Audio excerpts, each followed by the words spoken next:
好，来关注一下现在目前的川普关税呀，他又再度发文啦，说，只要你们这些来跟我谈的国家开放你们的市场的话，我是愿意让步的哦，在关税上面让步哦，所以条件开出来了，答案也开出来了，就是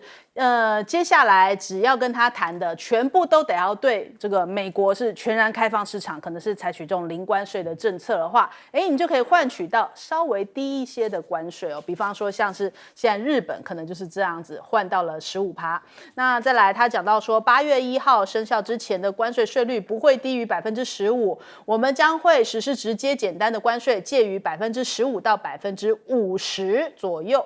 所以是不是又有一种偷偷加码的感受啊？那中国大陆的商务部宣布啊，何立峰7月27号到瑞典来进行中美的经贸会谈。那贝森特呢也在讲说可能会再往后延90天啊，又他扣了吗？这个8月12号之后再往后延90天。那美国不寻求跟中国脱钩，希望能够达成供应链去风险化。但是美国的学者倒是有另外的看法，就是说现在中国大陆呢，其实就是要让川普自己瞎折腾嘛。在中方来看，就是川普正在自我破坏、削减美国的软实力哦，无差别的发动关税啊，其实是在侵蚀美国跟这个联盟体系哦，让这个西方的主角光环的熄灭拉开了序幕。其实的确也是如此啊，因为现在世界各国都已经觉得对美国相当的头疼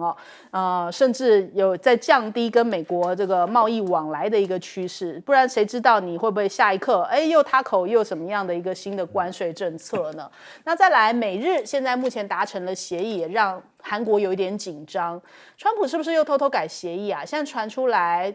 日本对美国的投资其实是4000亿美元呢，可是美国对外讲法是说5500亿耶，偷偷又加了1500亿嘛。而且你看现场的图卡看起来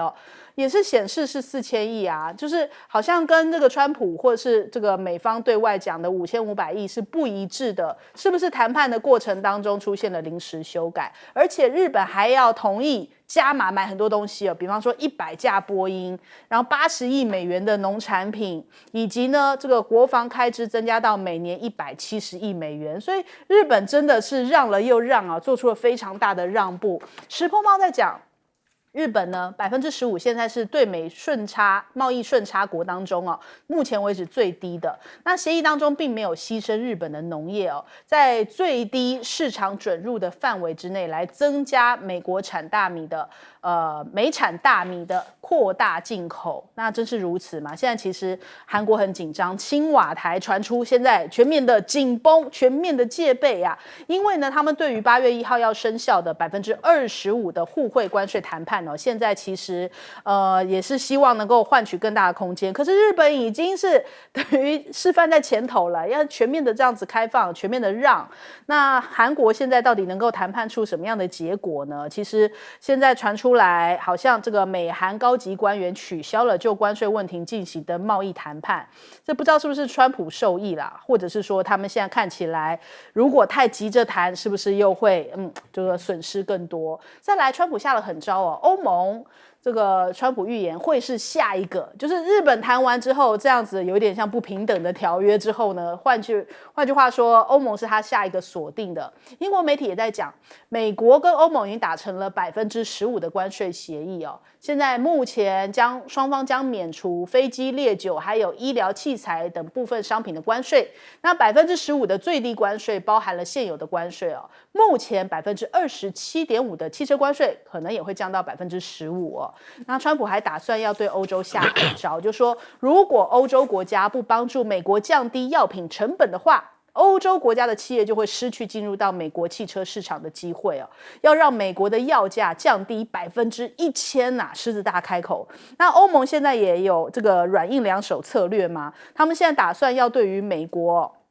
1000亿欧元的美国商品要课税30%，这可能是他们的一个反击措施啊。而且德法现在也要推动欧盟史上最强的贸易武器。根据《金融时报》的报道说，他们现在就是除非8月1号华盛顿做出让步，不然他们就会用出这个欧盟史上最强的贸易武器啊。那现在欧盟执委会举行会议讨论，准备要启动称为叫做贸易核武的反胁迫工具，将会赋予欧盟权力来阻止美国企业做什么呢？参与公共的标案哦，撤销智慧财产权保护，并且限制进出口，这是他们讲的这个最狠最杀的杀招，要对美国使出来，叫做贸易核武。那到底谁输谁赢呢？我们要接着看下去。我们来问一下谢老师。其实日本的这个跟美国谈出来的这个贸易的协议哈，其实日本方面反应还蛮正面的。日本的这个股票立刻大涨。那为什么呢？因为它本来汽车是25%，那因为现在是通通是15%的话，那汽车就降了10%。你知道今天美国 CNN 在访问美国的汽车产业的工会啊，他们表示不满。他说你这个 deal 谈得不好，他们对川普谈出来这个 deal 不好。为什么？汽车产业说，他说我们目前大部分的重要的美国车啊，在美国所谓美国车，美国厂牌的车，福特啊，还有这个所谓的这个 General Motor GM， 他们的主要零组件都是在哪里生产？都是在加拿大以及墨西哥生产。那加拿大跟墨西哥到目前还被课25%的关税，所以呢，就是说这样子把日本的关税，汽车关税一降到15%，日本的汽车的关税事实上相对美国本土的汽车它都有10%关税的优势所以这个就变成美国的汽车产业非常的不满意。那刚刚谈到欧盟，事实上话，美国也跟他讲大概15%，或者英国的媒体是这样讲。如果是15%的话，包括汽车也降到15%的话，那事实上的话，那对德国来讲，这个问题基本上就解决了。剩下来只有一个法国不满，因为法国是农业大国，那这个德国是汽车大国。那所以这个问题就变成现在问题，我觉得就回到欧盟自己本身了，他们德法之间自己如何来调解他们对美国贸易谈判它内部的这样子的所受到的利害不平等的这样子不平均这个一个问题了。不过我觉得就是说这次其实就美国的谈判来讲，它给日本一个很好的一个怎么样 deal， 这个一个 package 事实上有助于它跟欧盟跟跟韩国的谈判，它设立一个标准，这个标准居然还比较低。你要知道，如果8月1号不谈好，欧盟是30%那日本是跟韩国都是25%现在日本降到15%。那现在刚刚讲到说，这个日本承诺投资5500亿美元，那这个川普也没有讲得很清楚，可是石破茂在国内讲说，他说这个5500亿对美国投资，其实是我们的融资跟融资再保证，基本上他是在怎么样？他说这个就是等于意思就是说，这是银行的业务，不是我今天产业要拿出真金白银跑到美国去怎么样？跑到美国去大投资。他说这个是融资，所以他这样一讲，又怎么讲呢？看起来好像日本受到的影响又少了一点。那当然买100架波音来讲的话，日本的航空公司事实上它本身没有出产这种民航机它必须要向外买。那他过去可能买这个空巴的，现在就买这个波音。对日本来讲，他反正还是需要的，而且他还没有讲多久之内要买100架，所以这个基本上我觉得今天看起来石破茂的这个在日本的政坛的地位好像也稳固了跟这个谈判的结果我觉得是有关系的。可是问题就变成接下来韩国那么比照办理的话，还有欧盟比照办理的话，是不是可以成功？我觉得还要有待观察。好，来问邱老师。川普在对各国在做撒旦的呼唤，还要各国赶快来谈因为他的谈判技巧就是一开始把对等关税定得很高，然后让你来谈。他要的是什么？我也都讲过的，他要的是一个市场开放，另外一个就是对美国的投资跟采购。这两个才是他想要达到的目标。而来看看他对日本的做法，对日本的做法不就如此吗？日本能够对等关税由25降到15，就关税来说，它当然是成功的。可是就日本要付出的代价，这个代价就是必须对美国进行投资。刚才讲到白宫所流出来的那一张照片，那个照片里面本来写的是什么？本来写的是4000亿美元的投资，但是后来被有人用笔写了一个5000亿。那后来为什么变5500亿美元？当然可能在第8轮谈判的时候，川普亲自主持啊，在白宫的椭圆形办公室啊，应该是川普主导，就把它给加码了。那第二个呢，大家看看下面，本来投资的报酬的分配上面写的是50%，结果最后的结果是什么？最后结果是美国独得90%，比原来的50对分要高出了很多。这个很明显的就会使石破茂将来要叫鼓励企业、民间企业到美国去投资，就会遇到很多的困难嘛。因为投资的利益90%归美国，哪有这种所谓投资的利益分配呢？好，所以怪不得韩国看得紧张。为什么韩国看得紧张？因为一开始为什么跟美国的谈判，韩国跟美国的谈判会触礁，就是因为川普也对韩国提了4000亿美元的投资啊，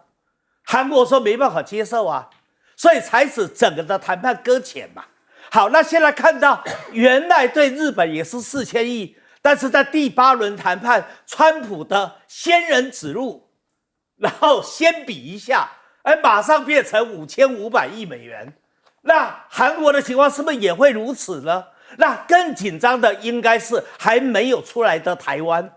台湾会不会比日本、韩国所要付的代价更高？所以大家不要只注意那个关税的趴数哦，另外要付出什么代价可能更重要。那台湾本身在去年对美国产生的贸易的盈余多少？739亿美元。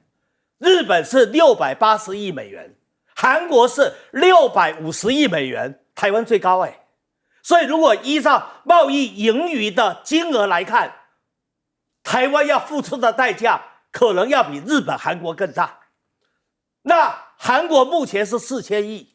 日本是5500亿，那台湾要付的是多少？大家听了以后不觉得有心惊肉跳的感觉吗？怪不得赖清德要想尽各种方法，要把它拖延到726以后嘛。好，来问杨老师，日本是怎么取得15%的关税？他谈了8次，那他也开放他的市场，汽车、稻米农产品，他也投资5500亿美元，他也采购几十亿的美元的，就是各式样的商品，从飞机到军购。所以这3个东西，大家现在开始在检视一下，你够开放够不够？然后呢，你有没有能力去投资？你能不能够去在投资之外再增加采购？川普就是要这个，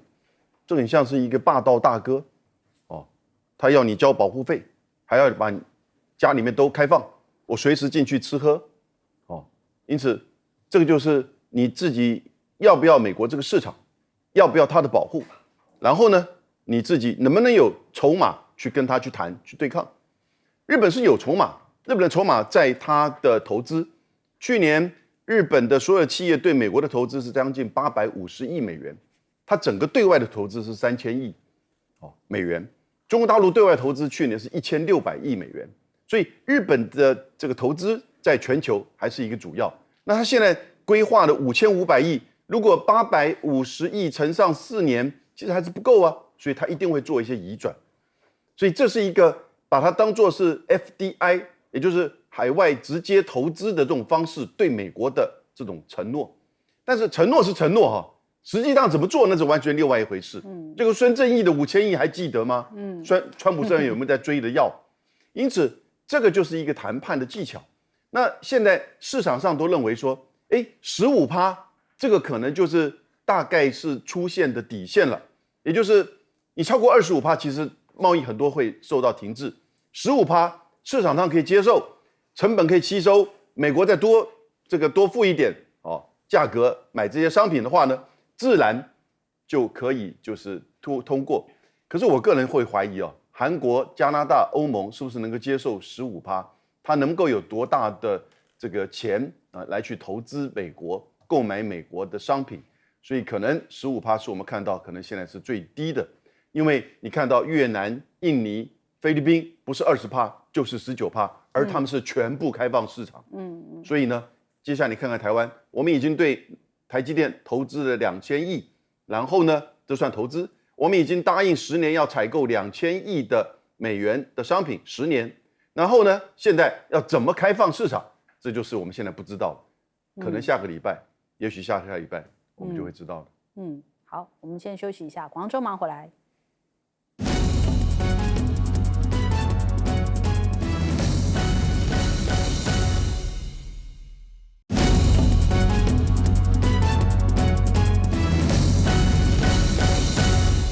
好，欢迎回来，新闻大白话。我们来看一下最新的消息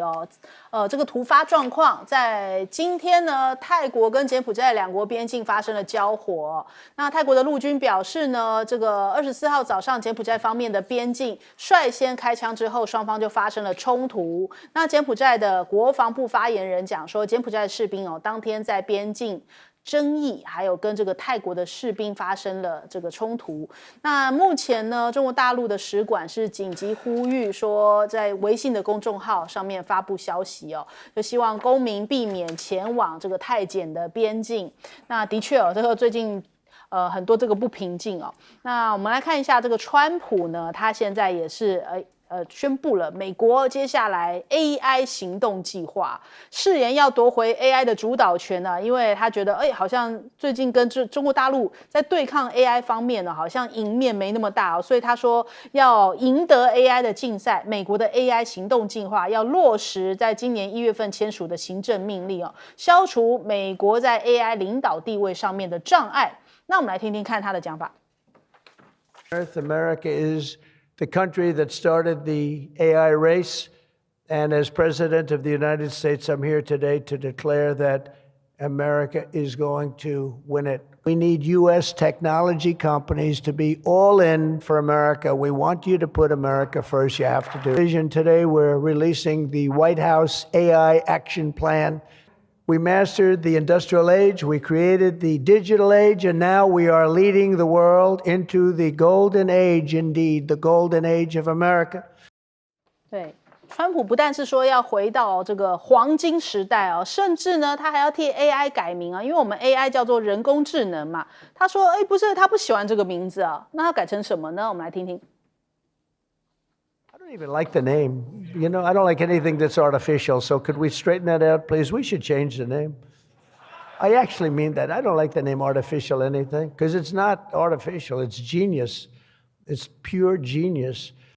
对，不知道是不是改名之后就等于他拿到了主导权了，以后 AI 要改成他这个名字，就像可口可乐要叫人家改成分一样，他就是好像他怎么想就要怎么干。那墨西哥湾也要叫做美国湾，就是川普的一贯风格那再来我们看看现在目前的 AI 竞赛，范斯这一番话不知道是要吐槽还是应该要替川普打气他说中国赶上来是美国领导人蠢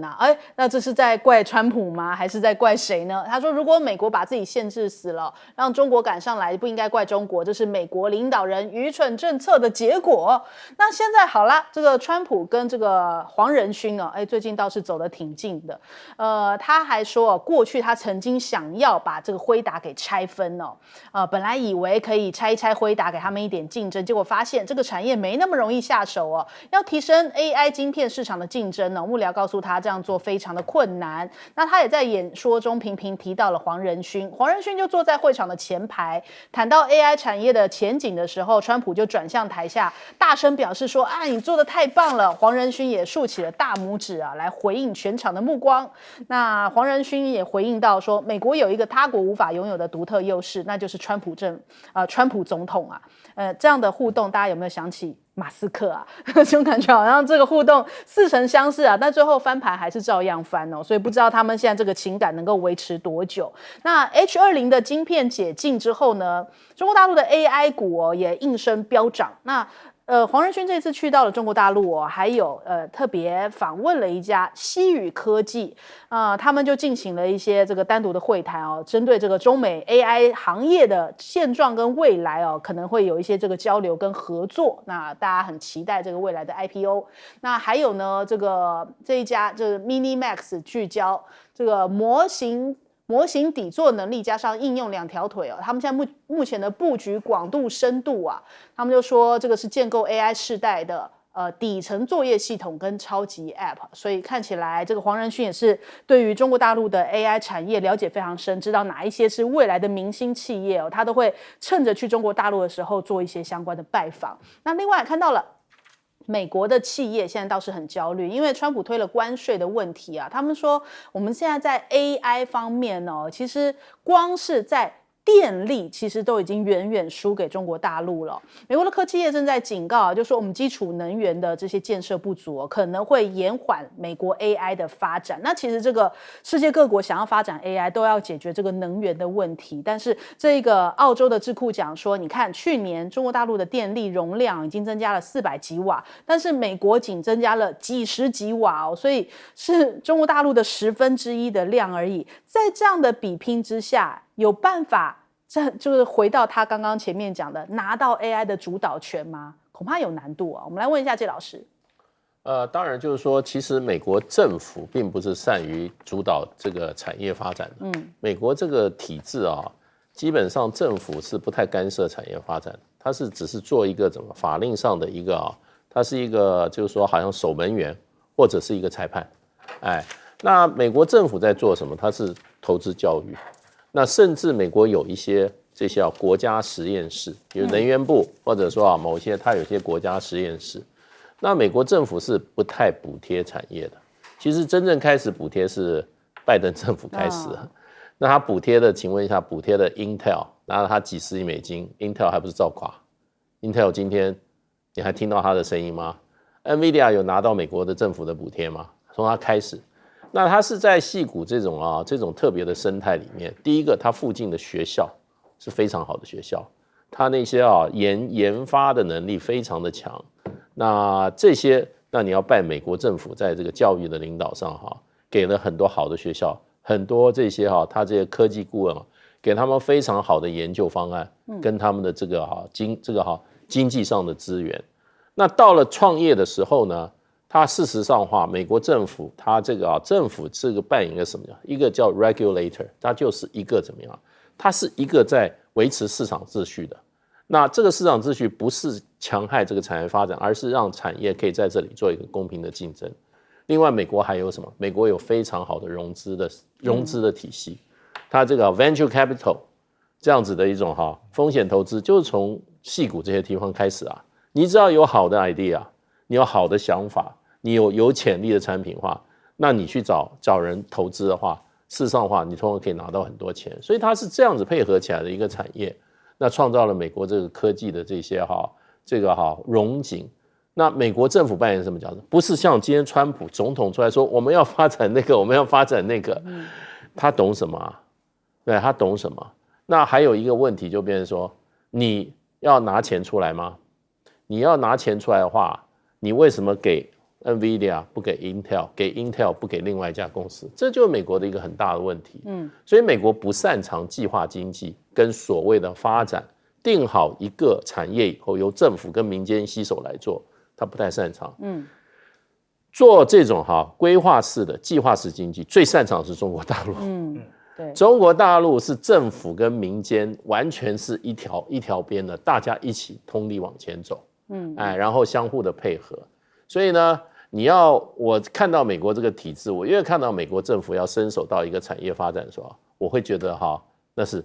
都是很不祥的，不祥的预感。那川普做的很多事对 AI 发展有没有用吗？没有用，他把中国科学家搞走了，对不对？把哈佛大学这些大学的这些研究计划都给人家撤了，对。然后呢，现在又把这个美国的这个成本搞得这么高，他该对科技发展应该做的贡献是这一方面，找好的人才，找好的融资，然后让社会的经济稳定，然后去保护富人没有关系，可是他都没有做，所以我觉得他最后就是空讲吧。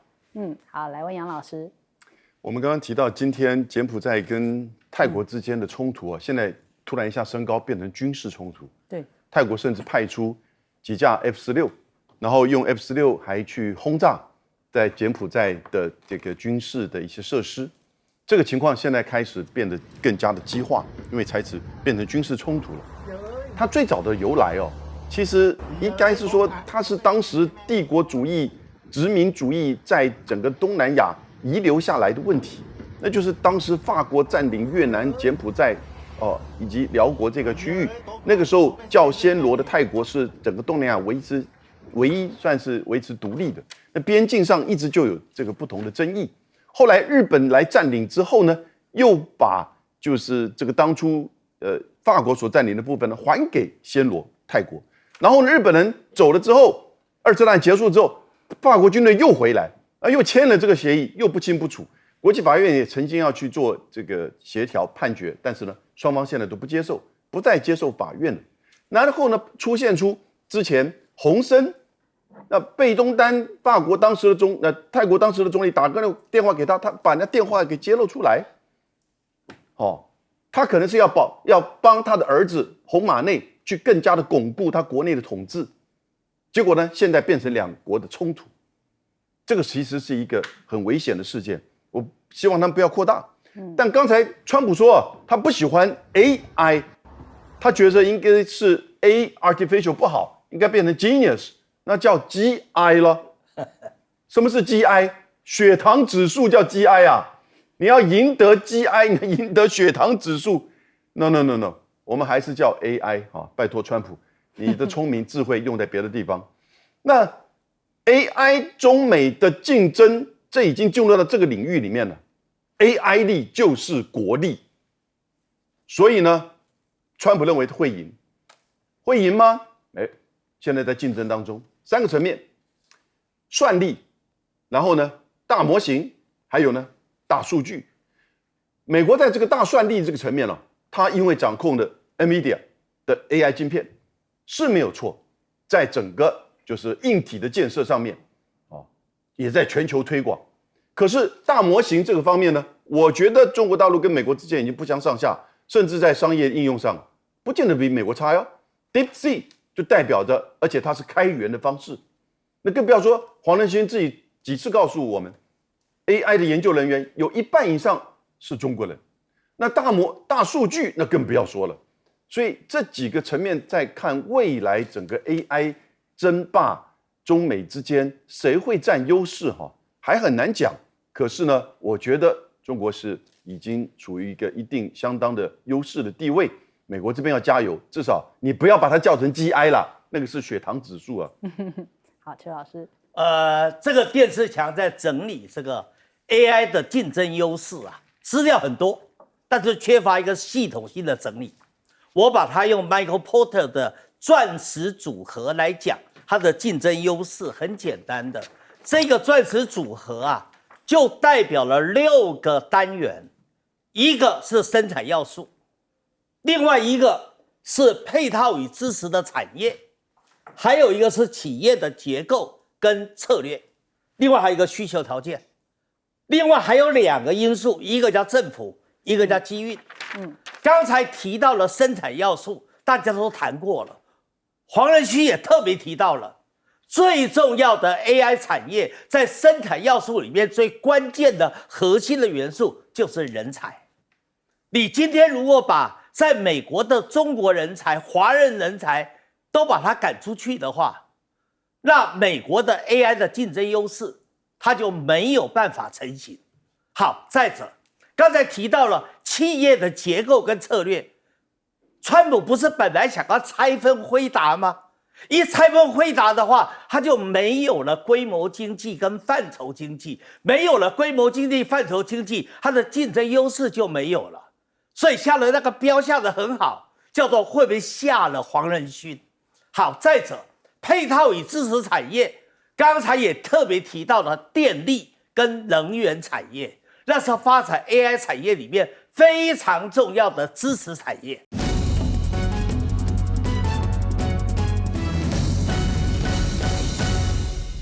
欢迎收看《新闻大白话》，我是主持人翟轩，马上来欢迎一下这个阶段加入我们讨论来宾，文大国际所教授邱毅，主持人好，大家好。前大使谢文吉，翟轩好，各位朋友大家好。前国安会副秘书长杨永明，翟轩好，各位朋友好。好，马上来关注一下这个最新消息哦，因为现在呢，这个罢免倒数2天就要投票了，所以现在要越来越多这种对立的事情发生啊。因为呢，我们看到这个护理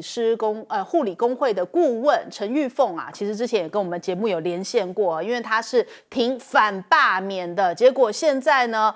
这个罢团就盯上了他，然后开始在网暴他那甚至还讲说骂像什么 S 同事啊，甚至连他过世的母亲都骂我们看到他这样子就是遭遇到这种网暴事件他就讲说，把这个 po 文贴出来，你看他们怎么骂身为医护人员去挺那些亲中舔共的人哪天开放了什么中配来瓜分健保，台湾被中共统一时还要看他能跟谁大小声所以真的是社会越来越对立特别是在这个倒数计时的期间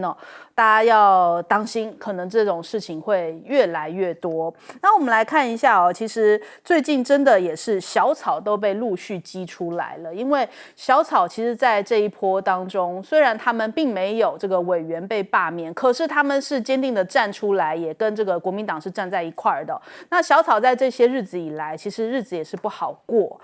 比方说我们看到这个彭正生，他今天这个消息，他丧妻出庭崩溃他说我只是主持了4次的都委会，最后却搞到家破人亡，甚至哭到法院这个法官紧急休庭10分钟怎么会小草都遇上了这些事情呢？之前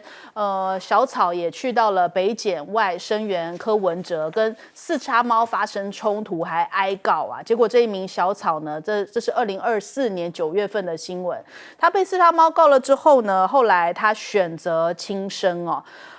根据了解，这个黄姓男子他就是所谓的这个民众党支持者，也被称为小草啦。那他就是在当时呢，去到了北检外头声援柯文哲，那但是跟四叉猫发生了冲突，后来四叉猫就报案，并且提出了告诉。那你看现在这个一连串的追杀这1年来，很多民众党的支持者冷暖自知，也觉得很多时候会觉得司法不公。那现在小草是不是也成为了这一场的罢免案的胜负关键？很多小草在这个时间点我还看到网络上面有一些小草是勇敢出来发声就说他们过去是支持民进党，但是他们现在出来忏悔，就说我错了，我以前投给民进党，甚至还在他们自己的额头上面盖上耻辱的耻就说他们现在再也不要支持民进党，甚至对于民进党哪怕变成在野党他们都不同意，因为他说他们过去对于民进党有太多的期待，可是民进党真的做了执政党之后一点事情都没有在做，所以他们是非常非常失望，来自小草的失望跟看透民进党的声浪正在席卷而来所以可能也会影响到这一次罢免的结果，到底是大罢免大成功，还是大罢免大失败，这个可能小草是一个关键很多的年轻人，民众党的年轻人也都站出来投票。那我们来看一下这几次的投票，从2024的总统大选到这几次罢免案补选案，其实可以看出来民进党的支持者是不是正在流失当中呢？赖清德当时是拿下了40%的支持度那因为选举制度嘛，分成了3组人，哪怕不支持赖清德的，支持侯友宜加上柯文哲的是将近60%可是赖清德在3组人马当中拿下了40%，他最后当选了。可是你现在看起来，如果是1-1的对决的话，比方说谢国良罢免案民进党当时出来的投同意票的是40%可是你到了这个草屯镇长的补选的时候，民进党的投票率就下滑了，变成35%。到了这个南投议员的罢免案的时候，不同意罢免胜势只剩下32%，所以这样看起来，从四成超过4成一直往下，现在剩下32%，所以看起来这一次星期六726的罢免哦，还有一些变数存在哦。那我们也看看这个南投的议员陈玉玲的罢免案当中呢，他的有效罢免数，同意罢免票多于不同意罢免票哦，也就是这个同意罢免的同意票数不足原选区选举人的1/4以上，所以投票结果是否决。表面上看来，绿营是勉强保住一席，实则是危机四伏哦。所以目前整个社会上面已经又起风了，已经对于讨厌民进党这件事情再度民怨发酵了。所以这是不是会反噬到民进党现在继续这样子恶搞下去，大恶霸的一个结果？那但是呢，表态的人不见得这么多，但是大家可能在心里头，你看到 PTT 上面在讲说，为什么表态支持大罢免的比反罢的多？那 PTT 网友在讲说，因为会被青鸟出征哦，所以很多人是不敢表态的。就像我们刚刚讲到了这一个陈玉凤哦，也是遇到了这样的状况，还有很多人是选择沉默。但是这一两天，你看到越来越多沉默的人站出来表态了，已经是不是忍无可忍，不能再忍下去了？另外，我们来看一下，目前这个台美的关税也是民进党担心会动摇到这个大罢免哦，所以希望不断往后推延吗？赖清德讲说，现在郑丽君正在华府谈关税是第4轮的这个谈判哦，那要确保几项什么维护国家利益啊、守护产业利益啊、守护国民健康这些任务哦，来促进台美双边贸易的平衡，增进台美在科技国安方面的一些领域的合作。那但是业界是很悲观看待，就说我们大概可能推估是20%。关税20%起跳，这是来自亚太工商总会的执行长邱达生的一个预估。他说，我们除非台湾提高国防预算甚至加码采购能源啊，或是对美投资啊，否则很难达到日本现在谈到的15%这样的关税待遇。那你看，川普讲了一番话，他说有一个条件，就是必须要开放，完全开放对于美国这个市场的开放哦。所以我们台湾能够这样子做吗？我们台湾如果完全开放的话，我们的多少产业可能要崩溃呢？可能至少3大产业起跳。然后现在已经有非常多的产业已经开始在放无薪假了，我们真的能够承受得住这个后果吗？那再来，日本、印尼现在之所以关税能够压到20%以下，就是让光了所有筹码，把市场开放了，产业配套还有巨额的投资哦。关税数字漂亮，但是换来的是完全的退让，这恐怕这个后坐力非常的强哦。那我们看一下这个关税到现在目前还没有公布，大家在推估会不会是727一亮牌，大家就知道我们现在台湾接下来经济前景会有多惨。那我们首先来问一下邱老师。彭振声回到台北地院去出庭，重回伤心地。上次他出庭的时候，突然间接到了他的妻子跳楼轻生。我还记得那一天，彭振声用几乎崩溃嘶吼的对着里面的检察官，尤其那个最冷血的江长志，对着他说，检察官，你有良心吗？所以重回伤心地，彭振声会失控，他会落泪，他会崩溃。其实可以想见，台湾的司法到底公不公平，从柯文哲这个金华城案就可以看出来嘛。现在几乎是所有的当时涉及到金华城案的公务员都出庭作证，说一切程序都合法，而被检调视为很重要的一些所谓的污点证人或者关键的证人，也都在法庭上面都提到当时在审讯的时候，检察官所用的方式威胁、利诱、诱导，然后让他们在被断章取义的情况之下，截取了对柯文哲不利的共识嘛，都翻案了。可是问题是在几天前，柯文哲一样又被延押2个月，你认为有道理吗？很明显的，这是一场司法迫害，不是只有柯文哲，跟他有关的人都在司法迫害的迫害网里面嘛。刚才讲的这位小草黄姓男子，他不就是其中牺牲品之一吗？每次小草一聚会，四叉猫就到，然后在里面制造冲突、制造纠纷，然后再去检举、告发、网报相关的小草。很多的小草受到了很多的困扰，所以这位小草说不胜坠楼。我怀疑嘛，他也是因为受到官司的缠身，而没有办法忍耐那个官司所造成的压力、精神的压力、心理的压力，最后才选择离开这个人世吧。我认为这是一个必须要检讨的现象啦。这一次大罢免一定就要让他失败嘛，失败之后才能检讨这个东西呀。好，最后我要提到，台湾跟美国正在进行新的一轮的关税贸易谈判，有没有结果呢？我不知道，但是从头到尾叫黑箱作业。我记得太阳花时期，2014年那个时候参加太阳花被民进党鼓动参加太阳花的，其实就是什么？就是以说当时服贸货贸的谈判是黑箱作业作为主题而去攻击马英九政府啊，最后造成两岸之间的交流因此而发生重大的质变，甚至中断。可是这一次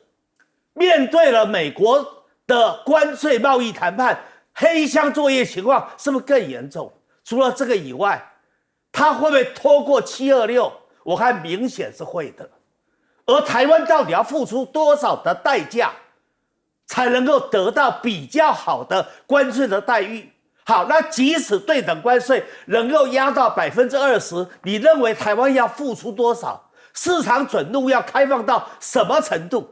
然后要对美国进行投资跟采购，要多少的金额，台湾承受得起吗？好，我们来问介老师。这次其实这个所谓的恶霸啊，这个案子啊，民进党是当做一个政治斗争，而且它背后有意识形态，它是借着这个政治斗争啊这个场域啊，来怎么样，来宣扬台独，它是反面的。你要如果不宣扬台独的话，你就是属于另外一边，通通是什么？给你盖上红帽子，都是这个中国大陆的同路人，那所以他是在做一种恐怖的一种宣传，让你跟大陆有一点瓜葛的你就是对不起台湾，你就是什么？你就是替中国大陆在说话。那他是在制造一种新的政治正确。你说在台湾你只能主张独立，你除了主张独立以外，其他都不行，都是要受到什么？要受到他们这个政治机器的这种非常非常严厉的追杀。那现在只是政治机器在追杀，司法机器还没有动下一步就是司法机器了。下一步就是说，他如果大罢免他成功的话，那他就要把他的现在所谓的在所谓的把内部的杂质清除的这个过程中他就不会这么客气了，就会用司法的手段。所以他是一步一步来的。所以这一次的大罢免事实上是台湾人要不要保持自己的所谓的思想自由、言论自由。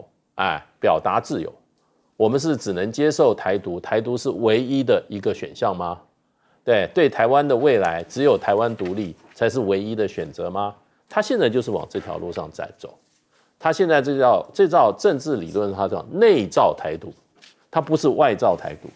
内造台独就是这样子搞，先把内部清洗干净，然后呢，唯一的政治正确就是支持台独，其他的人基本上他你不闭嘴的话，那他下一步就是用政治的、用司法的手段来对你进行追杀，而且是非常非常严厉的。哪一个例子呢？柯文哲就是一个例子。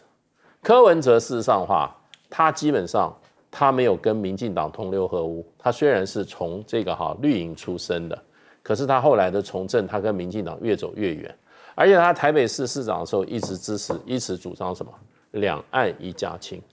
这个你要跟现在民进党主流思想化，那个是十恶不赦，而且又是绿的阵营出来的。所以柯文哲今天是什么？是政治犯。他是因为他的政治思想、他的政治的主张，还有他的这个施政的这个方向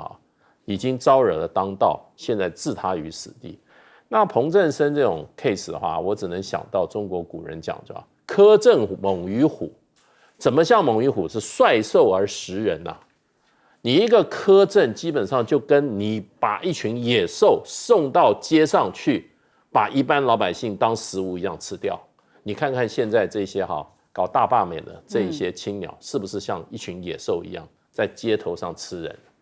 所以小草可能看得更清楚了，所以那么多的小草现在选择站出来反对大罢免。我们来问一下杨老师。礼拜六，我请大家一定要出来投票，因为我研究了一下，这个台湾的罢免，其实是在2016年那一年蔡英文当选，民进党也第一次在国会取得多数席次，然后呢有7个提案，中间包含时代力量和王定宇等其他6位民进党的立法委员，其实大同小异。简单的说，用多数通过了一个其实很奇特的罢免制度，1%、1/10、1/4。其实当时我觉得就是一个包藏祸心，也就是当随时有一位这个当时的反对党国民党的立法委员候选人或者立法委员，他只要是不合他们的意，他就用这种方式去鼓动罢免他。但没有想到现在来一个集体的24+6，总共这样子的一个针对国民党集体的罢免。各位，我再进一步研究一下，全世界有25个国家有罢免制度，除了台湾之外几乎全部都是针对行政首长，中央的或者是地方的，因为你手上有权力，你权力滥用才会去罢免你。如果说你个人的犯罪这个或者是财务的问题，那是法律制裁。所以美国没有，日本没有，德国、法国、西班牙通通没有针对国会议员，因为国会议员是监督政府，他没有行政权力，怎么会是针对变成罢免的对象，还集体被罢免？所以国外的主流媒体根本不知道怎么报道台湾这一次的所谓大罢免事件，因为它不是民主制度，它不是民主制度。要想来帮台湾讲话，没有办法，怎么会针对一个党的30个立法委员集体的罢免？没有一个人有犯错，每一个人都在监督政府。你不要告诉我说，他提的 A 法案，他提的 B 法案，怎么样？他砍预算，那以前民进党做的少吗？所以这个是民主政治、政党政治，本来2个不同的政党就针对法律、预算各个方面有不同意见，结果呢？他选上多数了，所以呢就集体的掀桌子，这是一个很错误的因此这样子的一个就是大罢免，在西方根本不知道怎么去谈这个东西。那我觉得这个时候他们讲所谓的反共，戒严时候的反共也反攻然后呢解严之后其实就已经是寻求两岸的和平交流跟经贸，现在大罢免讲的反共其实是反中，大罢免讲的反共其实是台独，所以我是觉得现在这个台湾我们要自己救。礼拜六的时候，请大家一定要出来投票。好，我们先休息一下，广州忙回来。